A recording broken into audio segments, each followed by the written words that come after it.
Let me just start off by saying that if you're married, prepare your hair to always smell like strawberries or kiwi, because women love shampoos and conditioners that smell like fruits. I mean, me personally, I would settle for my hair smelling like pizza rolls or something along those lines, but 99% of all shampoos smell like fruits. I don't make up the rules.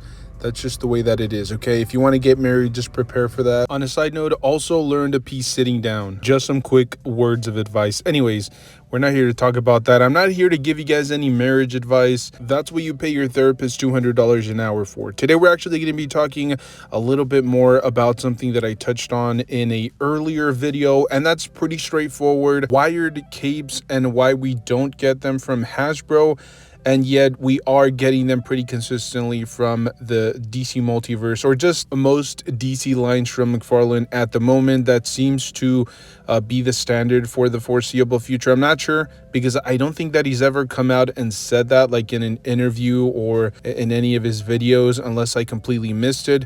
But I think that's just our assumption. That seems to be something that he's leaning more towards.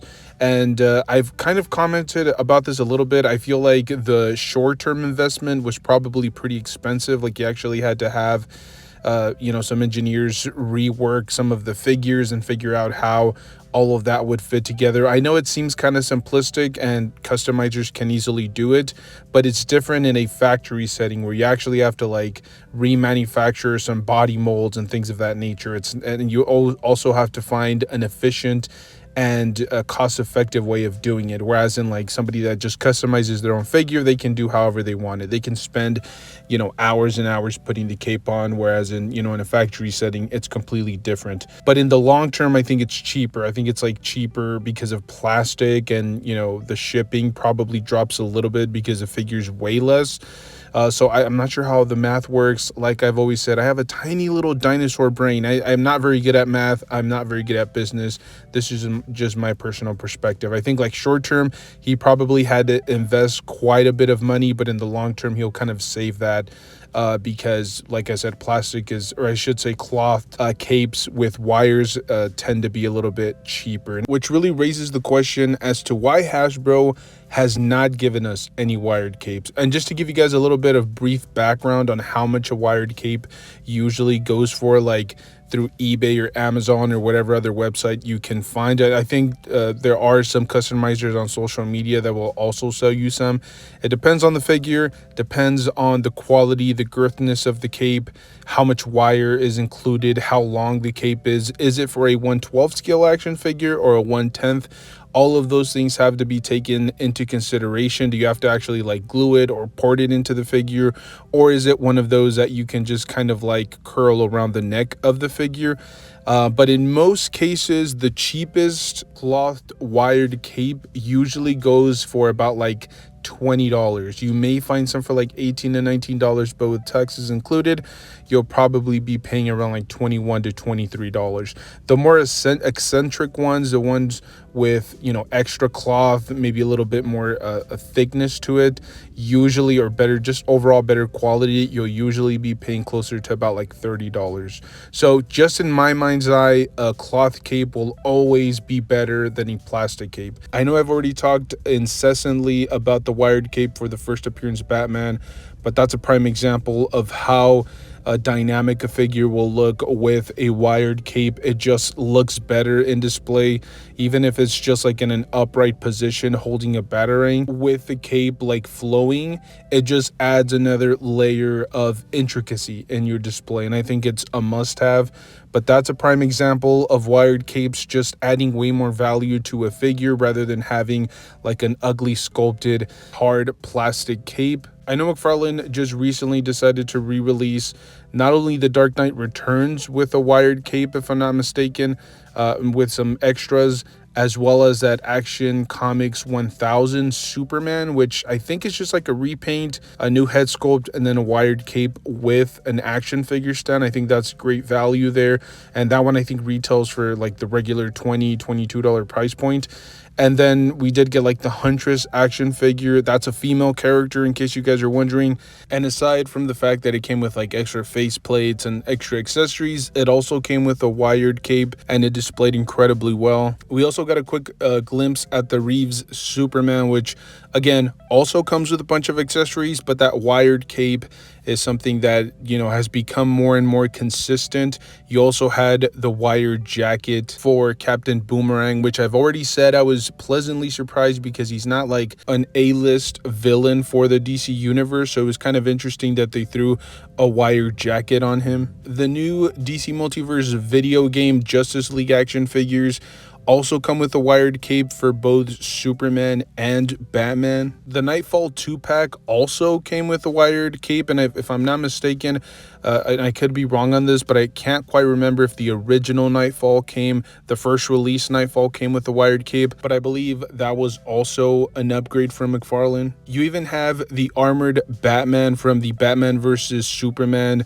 Dawn of Justice live action film just released, or I think it's up for pre-order. It might be hitting stores soon. And the figure just looks phenomenal, very intricate. There's a lot of sculpted detail to the armor, but that cape I think just completely brings the figure together perfectly. And look, I'm not here to tell you that at that $25 price point from Hasbro that they could give us wired capes. I'm not sure the financials there. I'm not sure if maybe the Marvel license is a little bit more expensive than the DC one, but McFarlane is giving you a, you know, 7.5-inch action figure with a wired cape with accessories for $22 to $25. So it definitely makes sense there. There is room for a wired cape, at least in my mind, for that type of budget. So I'm not sure why they're not doing it. We could see some phenomenal wired capes. For example, you have like Doctor Strange that could easily utilize some wired capes. You have the new Dracula figure, for example.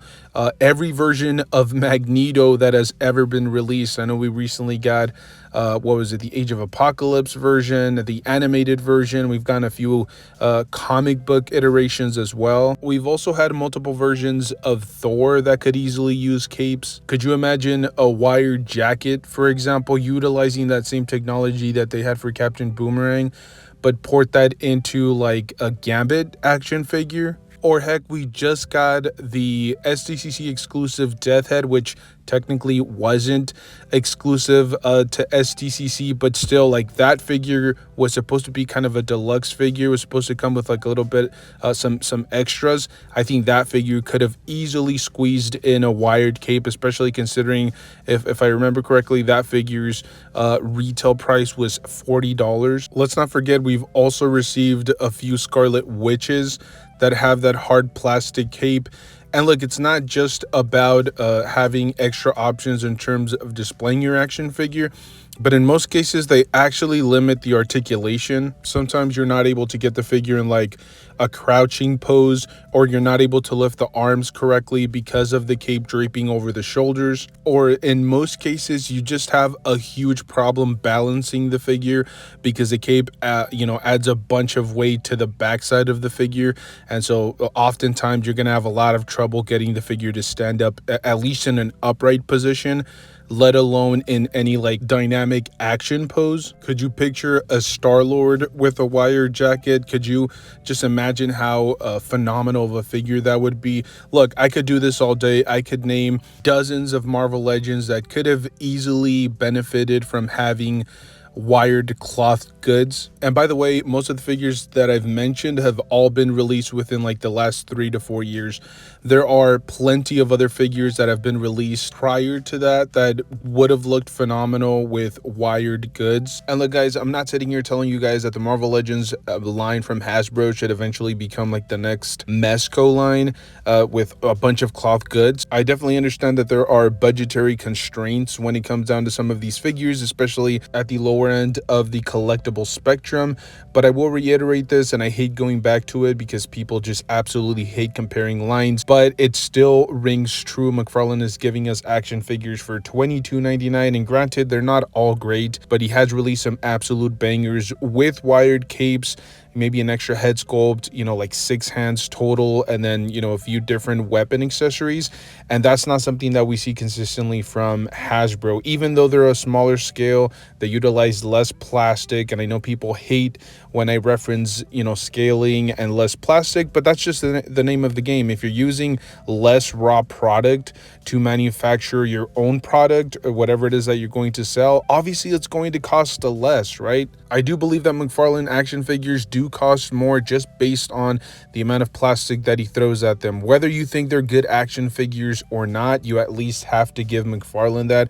They're a larger scale. Same thing with NECA. That's usually why a lot of those like 1/10 scale action figures cost just a little bit more. Obviously there are way more accessories with NECA, but it's the same conversational topic. It's the same point that I'm trying to get across here. I just feel like recently Hasbro hasn't been giving us as much value as prior years. I just touched on the lack of accessories for a lot of these action figure reveals. We're getting a lot of old tech with the pinned articulation or the pinned joints, which make no sense.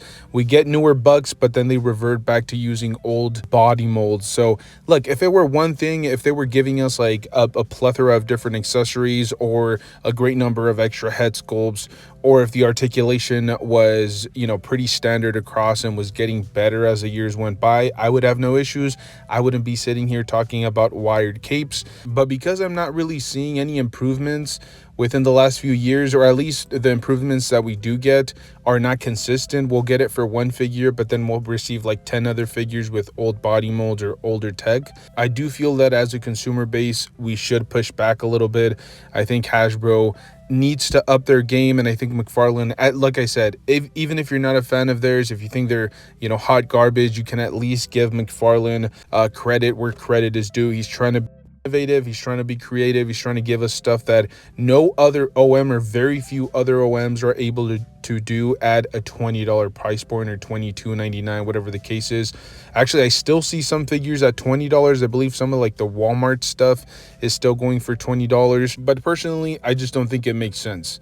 And if you're not going to give us any of that consistency, if you're not going to give us a bunch of accessories to add value to our action figures, bare minimum you could try doing something like wired capes. Now we have seen a move in that direction from the Star Wars Black Series line as well as the Star Wars Vintage line. However, I believe none of their cloth goods have any wires in them. I think they're just like cloth goods, and in most cases it's okay. I mean, some of the figures, I think there's like a Boba Fett and a few others that have cloth goods and actually display pretty well, but from time to time, like I said, wired goods would do really well for any of those lines, not just for the Marvel Legends line. I think the Black Series line is also a big prime candidate for those type of improvements, especially considering a lot of the Black Series figures are incessantly bashed or incessantly used. I mean, how many years did we see like the Stormtrooper body mold or the Clone Trooper body mold, or how many times did we see the same exact blaster get repackaged and reused over and over and over again? And the bare minimum that they could do is do something like that, something innovative to push the line a little bit forward. Not to mention the Black Series line is really lacking in articulation. I've already covered this, I'm not going to get too deep into it, but I know a lot of people say, hey, well, it's the deeper cuts that help with articulation, but still, I don't think there should be like a main line still using single jointed elbows or single jointed knees. I think we're beyond that. We're at a point where we're paying like $25 to $28 for most Black Series action figures, especially because a lot of these end up being fan channel exclusives. The least that they can do is continue to push the line forward, add some innovative stuff, and like I said, wired cloth goods is a pretty good point of emphasis. But again, this is just my personal opinion, my personal perspective. I'm very curious to see what you guys have to say. Let me know down below in the comment section. Thank you guys so much for tuning in, for showing support. And as always, I'm very open to criticism. If you guys want to leave feedback, I know a lot of people just assume that we want to hear like, hey, your video is great. If you have negative criticism as well, you can let me know down below. I always welcome that, and it helps kind of improve and refine the craft, I guess, on YouTube. But like I said, thank you guys for tuning in. Stay tuned. We are uploading pretty consistently, and stay safe out there. And as always, make sure to enjoy the hobby. That's the most important part of all of this. I'll see you guys in the next one. Thank you.